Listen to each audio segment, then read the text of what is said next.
It is really a defining time since probably the most since maybe the 17th century, 18th century, that, prior to the establishment of the Bill of Rights and the First Amendment, and America became sort of the guardian and the light bearer for freedom of speech and freedom of thought around the world, that it would be protected from the state.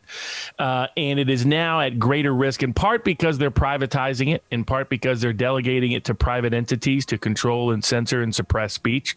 And we saw over the last year what the consequences of that are, not only in terms of impacting elections and whatever people think about that, but beyond that, they censored critical stories about whether COVID was man-made or natural-made, impact issues related to the lockdowns, whether the interventions were going to be publicly beneficial or detrimental. And we've seen that. We're seeing it right now in the vaccine context, where the CDC and the World Health Organization are now acknowledging there may be unique health risks for certain groups of people, particularly in this case, young boys, in response to the vaccine. That's a greater risk than COVID presents to them, even by their analysis. But again, these are discussions and conversations that could have and should have happened, debates and dialogues that should have occurred, but for the censorship and the suppression taking place by big tech. And we're increasingly finding that it's being done at the behest and the behalf of governmental entities. So we face a unprecedented, unparalleled challenge in the modern age to the ability to have free speech, free thought, and free debate in the world. Why do these people want to censor us? What is wrong with free speech? What's wrong with freedom of the press?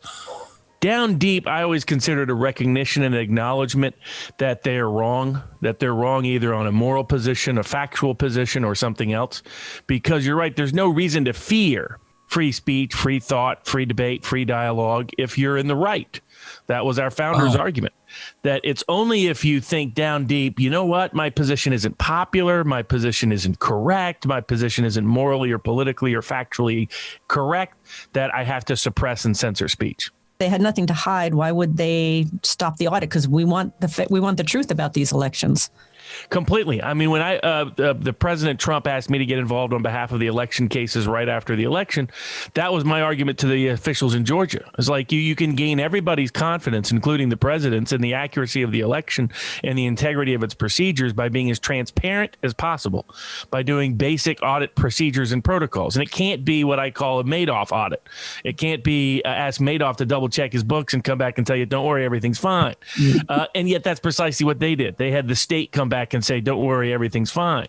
And now, of course, what we're finding in Georgia, we're finding in Arizona, we're finding in Wisconsin, what we're finding in Pennsylvania, is there are a lot of anomalies that were not properly discovered and discussed and disclosed. And that's only going to undermine confidence in elections over the long term.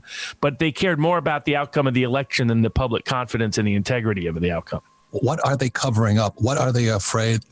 Do they know that they're screwed up, or are they just covering up? I think it's a bifurcated phenomenon. One is they know their positions are unpopular. So down deep, they know that it's not so much that they always think they're wrong factually or morally. It's that they know the world wouldn't accept their positions if they were open and transparent about them. So like if you went out to the world and said, we really want to be able to chip you.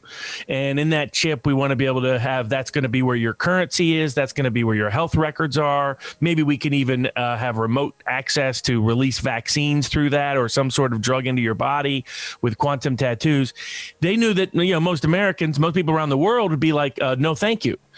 So instead, they have to sell it a different way, hey, there's a scary pandemic out there. This is really dangerous for the sake of your safety, for the sake of the economy, in order to be able to communicate, to be out in the world. You need to have this little digital certificate, say, or you need to have this vaccine.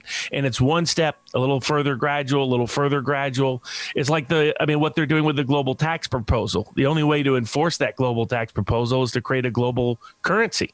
And the only real way to create an effective global currency in the modern age is for that to be a digital currency. And if people think about it, imagine if there was a chip, if you could physically control your body. Look at what they're doing on biometrics in India, for example. They can identify everyone. They can track everyone. They can control everyone. And it's people who down deep think you're better off if we control you.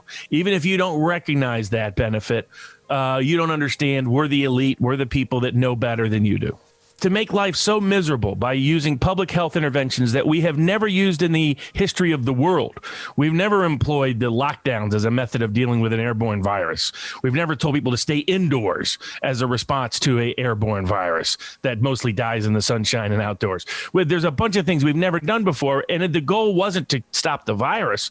The goal was to condition people to be ready to say, please, please, government, give me a vaccine. Give me some experimental drug that hasn't even met regular FDA vaccine testing, which usually takes several years, even for a virus, a coronavirus that's never had a successful vaccine over time in its history, for a virus that's not even that lethal to most populations.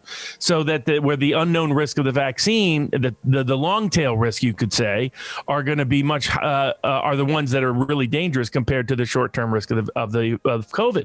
So it was no question this was the protocol, the procedure was to condition people. It was a real live Milgram experiment, and we just went through it. And so as an attorney and looking at this vaccine passport, what's legal, what's not legal? In my view, none of it is legal under the Nuremberg Code of 1947, which almost all Western and all countries around the world adopted.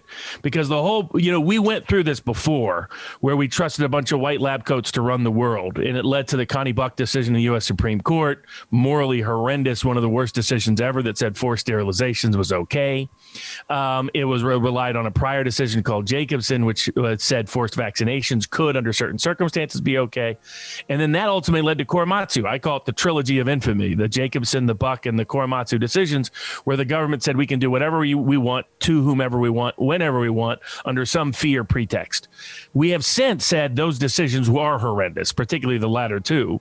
So given that, in the Nuremberg Code of 1947, and those three decisions predated that, was supposed to stop all of that because it said no more experimentation on human beings, period, in the name of medicine or the name of science. States have no right to do so. And what states have to get is informed consent. And what that means is you have to be informed, and consent means it can't be mandatory. Our emergency use authorization statute under federal law incorporates the Nuremberg Code explicitly and expressly and says you cannot mandate this vaccine while it is simply an emergency use authorized vaccine. This was decided in the Doe v. Rumsfeld case when they tried to force it on a different experimental vaccine on soldiers back in 2001 and 2002. Then they were trying to do an anthrax experimental vaccine for people going into the Iraqi war theater. By the way, that backfired. Those who did take it, that's another story.